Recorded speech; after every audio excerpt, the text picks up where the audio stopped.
What is going on, everybody? Today we're going to be talking about the most anticipated shoe of the year, at least for me, in 2024, and that is the ASICS NOVABLAST 5.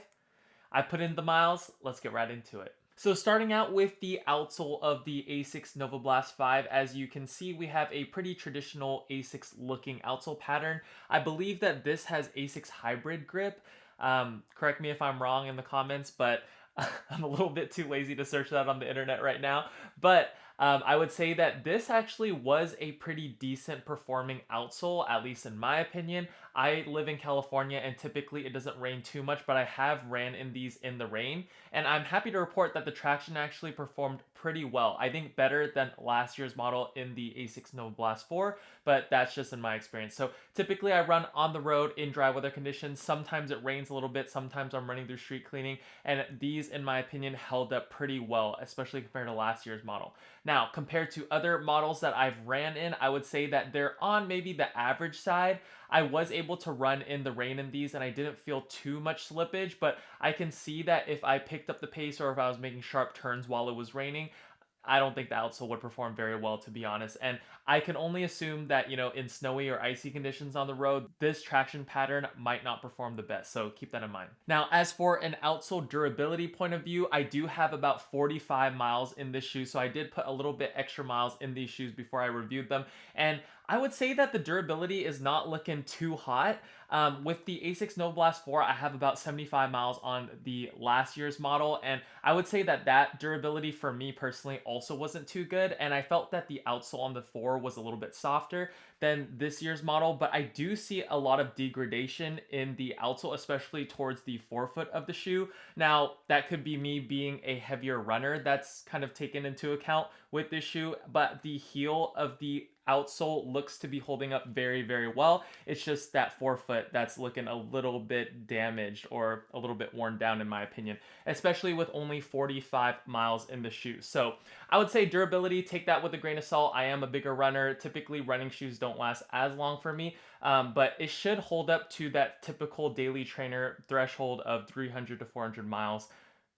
Again, that's me speculating. So take that with a grain of salt. I think for me personally, the shoe's probably going to last at least 200 to 300 miles. So I would say that the durability of the outsole is around average to maybe slightly below average. Now, moving on to the main event of the ASICS Nova Blast 5, which is the cushion setup. They did change up this year's compared to last year's. I'm going to make a separate comparison video comparing this shoe to last year's model, but this year we got a full length FF Blast Max, and this is my first time running in it. I did not try the ASICS Glide Ride Max, which has the same setup, and I would say that I have a mixed feelings about this year's cushion setup. It is a touch softer and more impact absorbent than last year's model, so it is softer underfoot feel, but I just felt that the Nova Blast, at least the one that I ran in, the Nova Blast 4, it felt like a peppier daily trainer and it felt a little bit more responsive. It was definitely a lot firmer than this shoe, but I felt that I could run a little bit faster in that shoe with kind of ease,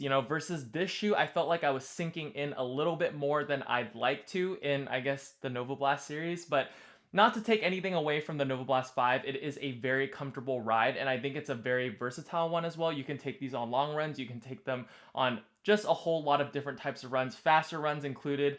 But I just felt that on the faster runs in this shoe, I just felt like I was sinking a little bit too much in the forefoot and the heel for my liking. Now, I could get up to, marathon pace or half marathon pace, which for me is around 8 to 9 minutes per mile. And I would say that it didn't have any problems with that. But then again, it's all personal preference. I just felt that I wish I had a little bit more ground feel, and I wish that my foot didn't sink into the foam as much as it did when I was running a little bit faster.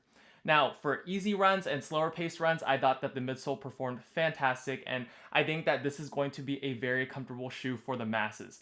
Whereas I think maybe in the past, the ASICS Nova Blast line was meant for a little bit speedier daily trainer. This year's is more of like a one size fits all daily trainer where it's mostly more for slower runs and maybe just like a little bit faster than slower runs, but it's going to be a comfortable ride nonetheless. So even though it seems like I was a little bit critical on the midsole, I just felt that they changed the DNA of the Nova Blast line from that peppier daily trainer into more of a traditional daily trainer. So don't get me wrong, the FF Blast Max is very comfortable and it is a little bit softer than last year's.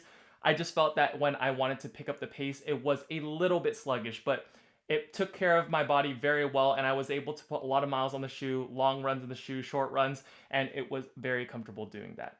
And last but not least, let's talk about the upper and the fit of the NOVABLAST 5. So the upper and the fit I thought was fantastic. I think it was one of the highlights of the shoe. I'm not the biggest fan of this material, to be honest, still, since my first run review, but I would say that these run true to size and they fit my foot really, really well after I broke them in. Heel lockdown was excellent. I think that it was better than the 4s. Again, I'm going to make a separate comparison video. I know I'm talking about the 4s a lot, but if you did have the 4s, I would say that these run more true to size than the 4s did, in my opinion. So I have a wider than average foot, and I got my normal size 12, and it fit me perfectly. So heel lockdown was excellent, midfoot lockdown, and forefoot just felt really good in the shoe. I wouldn't say it's quite on New Balance's fit level, at least for me, but it was very, very comfortable. As for the upper, it lacks a little bit of breathability, but then again, if I'm gonna give away one aspect of a shoe, it's usually breathability, so it's not too big of a deal for me, but if you run in humid conditions, that's something to maybe keep in mind. Overall, the upper materials, even though I wasn't the biggest fan of this mesh or just the feel of this mesh, it got the job done, and most importantly, the heel was locked down and secured, and I felt very supported in the shoe. So overall, how did I feel about the ASICS NOVABLAST 5? I thought that it was a fantastic daily trainer. Again, with the cushion setup, I think that they did change it from a peppier daily trainer into more of a normal daily trainer where you can run a lot of nice, slow miles and you're going to feel very protected. This shoe is going to eat up miles really quickly, and I think it kind of deserves at least an asking chance if you're looking for a daily trainer. It is one of the top daily trainers, and again, I'm going to put out a 2024 kind of wrapped up review of my favorite shoes of the year, and spoiler alert, this one might be in it. Although, maybe I did have a slight complaint about sinking into the shoe, I thought that overall this was a fantastic daily trainer, and ASICS killed it once again. And priced at $140, I think it's a pretty typical price, and you're going to get a lot of bang for the buck with this shoe. So that's going to wrap up my review on the ASICS NOVABLAST 5. I was a fan. I just thought, maybe it wasn't as versatile as last year's model, but then again, that's also my opinion. So if you have a shot to try on the shoe or maybe consider the shoe for your next daily trainer, I would highly recommend it. Thank you guys so much for watching, and I will catch you guys in the next video. Peace.